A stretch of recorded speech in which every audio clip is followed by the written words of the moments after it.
Welcome, aspirants. If you're tackling your economics paper, this is a topic you've absolutely got to get your head around. There's a major overhaul being proposed for how India calculates housing inflation in the CPI, and today we're going to break down exactly what's changing and, more importantly, why it matters so much. So, here's our game plan. We're going to start with the big picture, why housing carries so much weight in the first place. Then, we'll dive into the old way of doing things and uncover the flaws that led to this big proposed change. After that, we'll explore the brand new framework, and I'll wrap it all up with the key takeaways you'll definitely want for your exam notes. All right, first up, why does this one index matter so much? Well, because housing isn't just another item in the economic basket, right? For most families, it is the single biggest expense. So how we measure its cost has this massive ripple effect on everything from a household budget to the interest rates set by the RBI. Just take a look at the numbers. At the all-India level, housing makes up more than 10% of the entire CPI. Think about that. It means any little error, any bias in how we measure rent directly skews the headline inflation number for the entire country. And if we zoom into just the urban areas, that figure skyrockets to a massive 21.67%. More than a fifth of the entire urban inflation basket is just housing. This is exactly why getting this number right is so critical for policymakers. Okay, so how have we been calculating this huge number up until now? To really understand why this new system is on the table, we first have to get comfortable with the old one. The first key concept you've got to know is the rental equivalent approach. It's a pretty clever solution to a tricky problem. How do you measure rent for someone who actually owns their home? Well, the system essentially guesses, or imputes, what they would be paying by looking at what similar houses nearby are renting for. Now, the way the data was collected, this is where it gets a little quirky. Instead of checking every month, it was on a 6-month cycle. Only a tiny fraction of houses, 1/6 of them, were surveyed each month. This means any single home was only checked on twice a year. Now, this was probably done to spread out the workload, but as we're about to see, that delay creates some real problems. And the second key term for your notes is the chain-based method.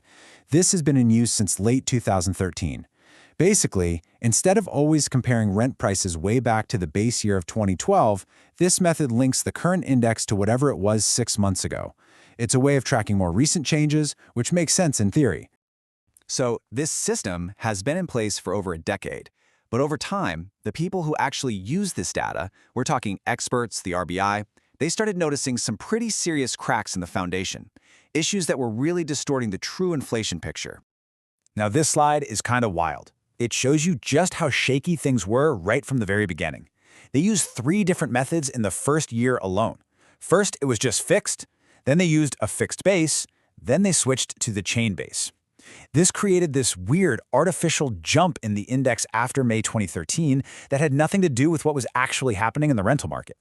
And this slide gets right to the heart of the problem. The single biggest distortion came from employer-provided housing.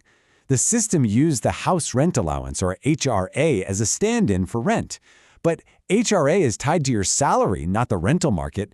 So you get this totally absurd situation where a senior employee retires, a junior one moves in, the HRA drops, and the official CPI records it as negative rent inflation. It's a statistical ghost that doesn't reflect reality at all. And hey, don't just take my word for it. Even the IMF pointed out a major flaw. They said, because the survey only compared a house's rent in July to its own rent back in January, it might be completely missing the bigger picture of what was happening in the market overall. And this could lead to a systematic downward bias, basically underreporting the true rate of rent inflation. So to fix all these issues, the Ministry of Statistics has proposed a pretty significant overhaul. Let's break down the solution, which is all about creating a much more accurate and, frankly, a much more reliable index. This table right here, this is your golden ticket. It's the key to understanding the entire overhaul because it lays out every major change, side by side. You can see the solutions to the problems we just talked about, plain as day. Coverage is expanding to rural areas, the data collection becomes monthly for everyone, and crucially, that distorting employer-provided housing is being kicked out completely. Now, for your exam, here's a super simple way to remember the 4 biggest changes. Just remember the word room. That's R for rural inclusion, U for a uniform methodology, M for monthly collection, and E for employer housing exclusion. Room. It covers every single key reform. So let's just drill down on that M in room A, monthly. This is a huge shift. We are going from that slow, staggered 6-month cycle to surveying the entire sample every single month. This is going to give us a much more real-time, high-frequency, and accurate snapshot of what's actually happening with rent inflation. Okay, let's pull all of this together. Here are the absolute key takeaways you're going to want to have locked and loaded in your revision notes. This is the crucial summary.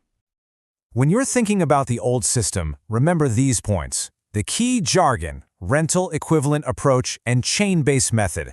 The crucial weightage figures, over 10% for all India and over 21% for urban. And of course, the big flaws, that HRA distortion, the 6-month data lag, and the methodological mess in 2013. And for the new system, commit that RUME mnemonic to memory. Know that it's expanding to rural areas for the first time. It's collecting data monthly from the whole sample, and it's using Census 2011 data for weights. The goal at the end of the day is simple: make the index more accurate, more robust, and more representative of reality. So I'll leave you with this question to think about. This isn't just some technical back-end statistical update. When we start getting a more accurate, real-time, and much wider picture of housing costs from across the country, how might that fundamentally change our entire view of India's true inflation picture? And that's our deep dive into the proposed CPI housing index. I really hope this structured breakdown helps with your preparation. If you found it useful, please support the channel. Go ahead and like, share, and subscribe for more explainers like this one. Thanks for tuning in, and all the very best.